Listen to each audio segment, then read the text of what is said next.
ओम शांति। आज गणेश चतुर्थी की आप सभी को ढेरों सारी शुभकामनाएं। पुनः एक साल के इंतजार के बाद आज गणेश महोत्सव का महापर्व हमारे बीच में आ पहुंचा है।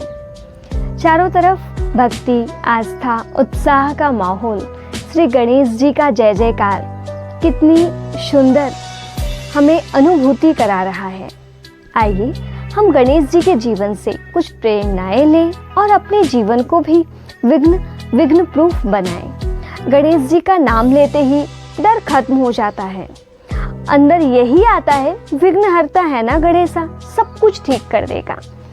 आइए हम गणेश जी कैसे बने विघ्नहर्ता, उनके जीवन की कुछ बातों को हम समझते हैं। आप तो जानते ही होंगे कि गणेश जी का जन्म कैसे हुआ। गणेश जी के जन्म की कथा कहती है, माँ पार्वती ने अपने मैल से गणेश जी को निर्मित किया और पुत्र को आज्ञा दिया, पुत्र किसी को भी अंदर आने नहीं देना। कुछ और ही घटना घट गई। अचानक से शिव जी का आगमन हुआ और शिव जी जब तपस्या करके आए थे, उन्हें तो माँ पार्वती से मिलना था। उन्होंने उस बालक से रिक्वेस्ट की। उस बच्चे ने कहा, मेरी माँ की मुझे इजाज़त नहीं है कि मैं किसी को भी अंदर जाने की अनुमति दूं, इसीलिए आपको माँ के आते तक यही इंतज़ार करना होगा।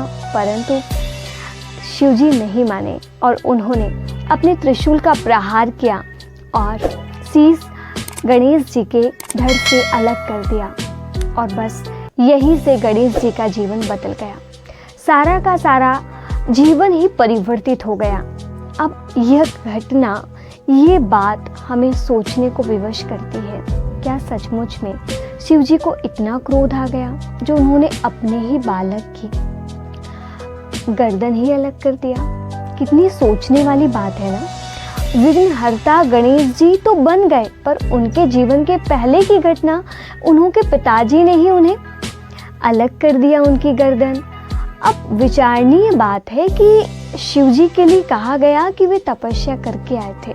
थोड़ा सोचो, जब कोई तपस्या करके आता है ना, तो इंद्रियां सारी शांत हो जाती हैं, शीतल हो जाती हैं। ये हो ही नहीं सकता कि मेडिटेशन करने के बाद में हम क्रोध करें, कभी नहीं। यहाँ तक कि जोर से बोलने की भी इच्छा नहीं होती है। तो क्या 10 साल की तपस्या और छोटे से बच्चे के ऊपर क्रोध? आपको क्या लगता है, कैसी घटना सचमुच में घटी होगी? वास्तविकता यह है कि हमारे विद्वान जन जानते थे परमात्मा की ऐसी अनोखी सी अद्भुत घटनाओं को, और उन्हीं घटनाओं को समझाने के लिए, हमें बताने के लिए कुछ प्रतीकों का, कहानियों का और कथाओं का सहारा लिया गया।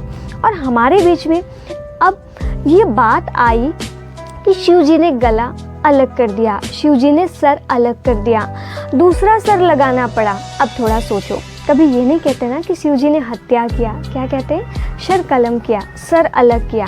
अब सर अलग करना, और फिर कहा गया कि दूसरे जीव का शीश लगा दिया गया, वो भी किसका? हाथी का। अब थोड़ा सा आप सोचिए, हाथी का शीश लगाना किस बात का प्रतीक है? सबसे पहले परमात्मा शिव जब धरती पर आते हैं तो हम सभी के अंदर मैंपन, अभिमान, अहंकार इतना बढ़ चुका होता है कि हम अपने ईश्वर को, हम अपने परमात्मा को ही पहचान नहीं पाते हैं। और जब हम उन्हें पहचान नहीं पाते, जब हम मैंपन, बॉडी कॉन्शियस में आ जाते हैं ना, तब भगवान क्या करते हैं, हमारे मैंपन के गले को काटते हैं, हमारे अभिमान के शीश को काटते हैं। ये कहानी हम सबकी है। जब हमारे अंदर अहंकार बढ़ जाता है, जब हमारे अंदर अभिमान बढ़ जाता है, हम सभी शिव पुत्र ही तो कहलाते हैं। तो परमात्मा को आ करके हमें इन कालों का ज्ञान देकर और हमें सही समझ प्रदान करते हैं।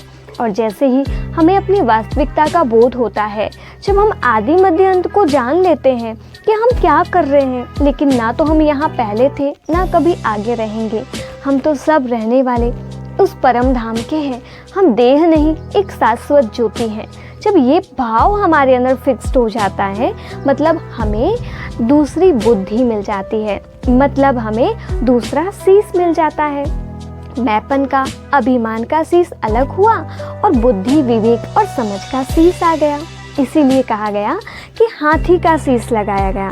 एक्चुअल में हाथी सभी प्राणियों में सबसे अधिक बुद्धिजीवी माने जाते हैं। हाथी का मस्तिष्क बड़ा होता है, तो ये सही समझ, बुद्धिमत्ता और दिव्य बुद्धि का प्रतीक है। जब परमात्मा आते हैं तो हमारे अहंकार को, हमारे अभिमान को अलग करते हैं और हमें दिव्य बुद्धि प्रदान करते हैं।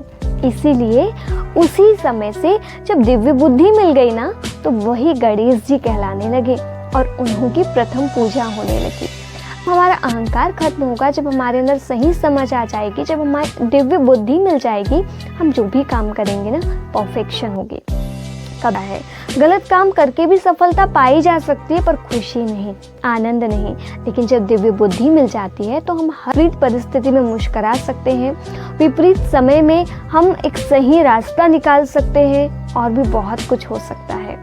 आइए जी के जीवन से इस एक बात को समझें और हम सभी भी इस गणेश उत्सव में गणेश जी ने अपना शीश कटवाया ना, तभी तो श्री गणेश बने, तभी तो प्रथम पूज्य बने। तो हम सब भी अपने अहंकार को, अपने मैंपन को, अपने ईगो को भगवान को समर्पित कर दें। यदि आप गणेश जी से बहुत प्यार करते हैं तो मेरा आपसे रिक्वेस्ट है कि आप श्री गणेश जी को अपने अंदर की बुराई, मैंपन, अहंकार जब समर्पित करेंगे तो वो आपसे बहुत प्रसन्न होंगे और आपके अंदर भी गणेश जी की तरह विवेक बुद्धि का आगमन हो जाएगा और आपको बहुत ही अच्छा लगने लगेगा।